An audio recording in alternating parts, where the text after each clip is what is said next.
ఎవరైనా మీ దగ్గరికి వచ్చి వాళ్ళ ప్రోడక్ట్ గురించి ఏం చెప్పకుండా కొనమంటే మీరు కొంటారా? ఒకవేళ మీకు ఆ ప్రోడక్ట్ నిజంగా అవసరం ఉన్నా కానీ కొనరు. ఎందుకంటే మనం ఏది కొనాలనుకున్నా ఒక ప్రాసెస్ ఫాలో అవుతాం. అదే కస్టమర్ జర్నీ. ఇందులో 4 స్టెప్స్ ఉంటాయి. ఫస్ట్ది అవేర్నెస్. ఇందులో కస్టమర్స్కి ప్రోడక్ట్ గురించి తెలుస్తుంది. ఆన్లైన్లో యాడ్ చూసో లేదా సోషల్ మీడియా రీల్స్ ఇలా ఏదో ఒక ప్లేస్లో చూస్తారు. Second one consideration.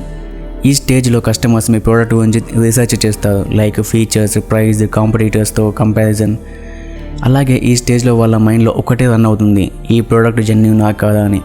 దానికోసమే వాళ్ళు ఆన్లైన్ రివ్యూస్, టెస్టిమోనియల్స్ ఇలా అన్నీ చెక్ చేస్తారు. Next step decision. అన్ని డీటెయిల్స్ చెక్ చేశాక ఈ స్టేజ్లో కస్టమర్స్ నీడ్స్కి మీ ప్రోడక్ట్ సెట్ అవుతుందో లేదో అని చూసుకొని కొనాలో వద్దో లేదా అని డిసైడ్ చేస్తారు. Fourth one experience. ఈ స్టేజ్లో కస్టమర్స్ మీ ప్రోడక్ట్ కొన్నాక మీరు వాళ్ళని ఎలా ట్రీట్ చేస్తున్నారు, లైక్ కొన్నాక ఏదైనా ప్రాబ్లం వస్తే రెస్పాండ్ అవుతున్నారా లేదా,